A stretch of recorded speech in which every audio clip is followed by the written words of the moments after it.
Sir मेरा सवाल है कि स्विमिंग पूल या नहर वगैरह में नहाते वक्त गुस्ल की सुन्नतों पर अमल कैसे होगा?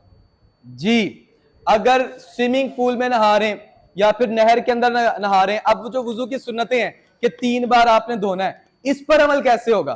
तो याद रखें, अगर कोई स्विमिंग पूल वगैरह के अंदर नहा रहा है या फिर जो है वो कोई बंदा जो है नहर में नहा रहा है, इस सूरत में अगर वो इतनी देर रुक जाता है कि जितनी देर में 3 दफा धोया जाता है, अब इस सूरत में भी उसका इस सुन्नत के ऊपर अमल हो जाएगा। इसी तरह मैं इसके साथ ऐड करना चाहूंगा कि अगर आप शावर ले रहे हैं, मतलब आप जो है शावर के नीचे खड़े होकर नहा रहे हैं, अब इस सूरत में भी 3 दफा नहाने वाली धोने वाली सुन्नत पे कैसे अमल करेंगे?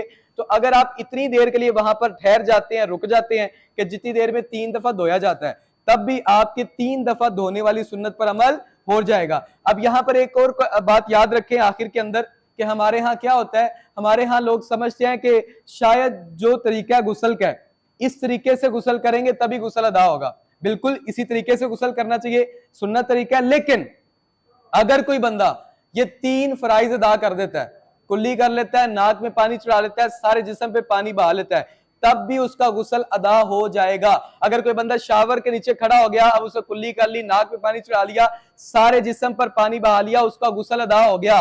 इसी तरह कोई बंदा नहर पे गया या फिर स्विमिंग पूल जो कि दह दर दह हो, स्विमिंग पूल जो दह दर दह हो, या फिर नहर के अंदर या दरिया के अंदर उसने गोता लगा लिया, कुल्ली कर ली, नाक में पानी चढ़ा लिया, तब भी उसका गुस्ल अदा हो जाएगा। दीन बहुत ही आसान है, सीखना चाहिए। अल्लाह जल्ल शानू हम सबको जो कुछ सुना इसे याद रखने अमल करने की तौफीक अता फरमाए।